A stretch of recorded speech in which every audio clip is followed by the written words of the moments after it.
In 2014, the so-called Little Green Men seized Crimea without firing a single shot. It was hailed as a masterstroke. But 10 years later, that triumph has turned into Russia's most expensive blood debt. Satellite images now reveal the charred remains of S-400 batteries, while the once mighty Black Sea Fleet flees toward Novorossiysk. What was promised as a resort paradise has become a rusty steel trap.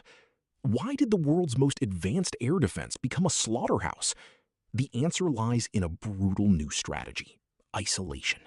Ukraine has abandoned the blunt force of the past. They have moved on to a strategy of surgical excision, treating the entire Russian military presence in Crimea like a body on an operating table. Think of it as a biological X-ray. Kyiv is scanning the peninsula, identifying every nerve ending, every supply line, and every major artery that keeps the occupation alive. They are not just fighting a war, they are performing a high-stakes dissection of a military organism. The scalpels in this operation are precise and unforgiving. British-made Storm Shadow missiles are ghosting past air defenses to strike deep into fortified bunkers with terrifying accuracy. On the water, the Magura V-5 maritime drones have turned the Black Sea into a graveyard for the Kremlin's prestige. But the most devastating blow came with Operation Crabtrap. This was not a random strike. Ukraine waited for the perfect moment to drop a missile directly through the roof of the Black Sea Fleet headquarters. In a single heartbeat, 30 officers were killed, including high-ranking commanders. It was a decapitation strike that left the fleet leaderless, confused, and paralyzed. This is the new reality of the conflict. Ukraine is methodically cutting the veins of the Crimean logistics network, turning the peninsula from a strategic fortress into a massive, isolated cage. They are starving the beast, making it impossible to move fuel, ammunition, or reinforcements. Every strike is a calculated move to ensure that the Russian military can no longer breathe. And as the peripheral veins are severed and the pressure reaches a breaking point, all eyes turn to the $4 billion concrete aorta. The future of this conflict is not written in the stars, but in the cold, hard balance sheets of global power. Look at the €90 billion loan recently approved for Ukraine. This is not just a symbolic gesture. It is the vital oxygen for a military machine that is rapidly evolving. While Russia is forced to pull aging tanks out of deep storage, Ukraine is transforming into a global powerhouse for drone production. We are no longer talking about small workshops, but an industrial capacity to manufacture hundreds of thousands of drones every single year. This shift in production means that for every Russian armored vehicle that attempts to move, there are dozens of cheap, lethal drones waiting in the shadows. When a factory in Kyiv or Lviv receives a fresh injection of capital, it translates directly into a higher density of precision strikes on the front line. The math for the Kremlin is becoming unsustainable. Russia is burning through its legacy equipment and manpower at an attrition rate that defies modern military logic. They are trading their future for meters of scorched earth, and their stockpile of Soviet-era armor is not infinite. Meanwhile, the political chessboard in Europe remains a critical variable. We see internal friction within the European Union, with nations like Hungary often acting as a brake on rapid decision-making. However, the underlying reality is that the financial currents have already shifted. The money is flowing into the factories, and the gears of the Western defense industry are finally turning at scale. This is a contest of endurance between a modern, agile technological force and a rigid military structure that is slowly being bled dry. Ukraine is not just fighting for territory. They are methodically raising the cost of the Russian occupation until it becomes a terminal expense. They are betting that the logistics of maintaining a fortress on the Black Sea will eventually outstrip the Kremlin's ability to pay in both blood and treasure.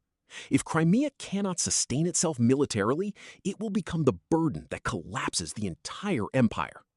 General Ben Hodges, the former commander of United States Army Europe, has long argued that Crimea is the decisive terrain of this entire conflict. In his strategic calculus, the peninsula is not just a piece of land to be traded, it is the ultimate center of gravity. His vision for a Ukrainian victory does not require a massive, direct amphibious assault or a bloody frontal charge across the Isthmus of Perekop. Instead, it is a sophisticated campaign of isolation. The objective is to systematically transform Crimea into an unsustainable island, a logistical wasteland where the Russian forces are slowly starved of the ammunition, fuel, and food required to maintain their grip. The primary target in this strategy is the Kerch Bridge. Hodges has consistently emphasized that this multi-billion-dollar structure is the umbilical cord of the entire occupation. If that cord is severed, the Russian military machine in the south begins to suffocate. But there is a profound, almost poetic irony at play here. Russia originally annexed Crimea under the pretext of protecting the Black Sea Fleet and ensuring its dominance in the region. Today, that very fleet is trapped in a state of humiliating helplessness. The once formidable warships, the primary reason for the Kremlin's obsession with this territory, no longer dare to linger in their historic home ports of Sevastopol. They have been driven out by a relentless campaign of asymmetrical warfare, forced to retreat to safer harbors far to the east to escape the reach of Ukrainian drones and missiles. By targeting air defenses and supply hubs, Ukraine is making the Russian presence in Crimea a terminal expense. Ukraine needs a sharper blade to realize this curse, and they have begun to cut. Crimea is no longer a fortress. It is becoming a tomb. Military strategists call it military necrosis.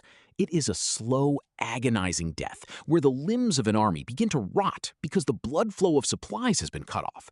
For months, Ukraine has been systematically cauterizing the veins of the Russian occupation. They are not just winning battles, they are dismantling the very possibility of Russian survival on the peninsula. Look at the Slavyanin ferry. This was not just a boat, it was a vital artery. A massive rail ferry capable of moving entire trains of fuel and ammunition across the Kerch Strait. When Ukrainian strikes reached out and touched its hull, they did more than sink steel. They severed the most efficient logistics route remaining.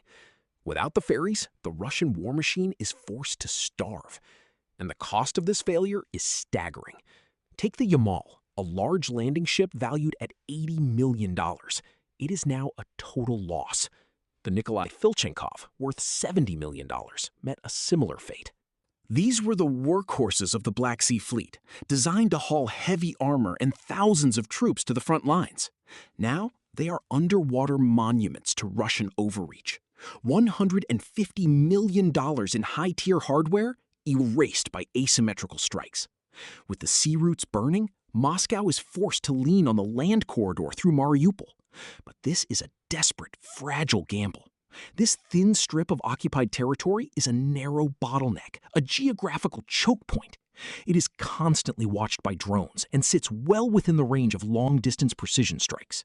Every truck, every train, and every fuel tanker moving through Mariupol is a target moving through a kill zone. There is no safety in this corridor. There is only the terrifying reality of a path that could be cut at any moment.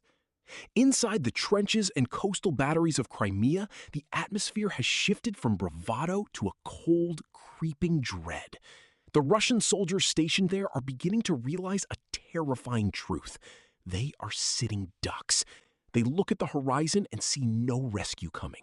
They look at the bridges and see bullseyes.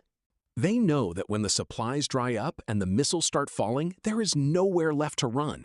The land behind them is a fire zone, and the sea in front of them is a graveyard. This is the psychological breaking point of an occupied force that knows its escape routes are being systematically deleted. The noose is tightening. Every strike on a ferry and every sunken ship is a step toward the inevitable. When the Kerch Bridge falls, and it will fall, Crimea will officially become a giant prison. History has shown us time and again that a fortress is only as strong as the spirit of those within it and the truth of why they are there. The tragedy of Crimea teaches us a sobering lesson. Geography can be a shield, but it can also become a prison when it is held by force instead of consent.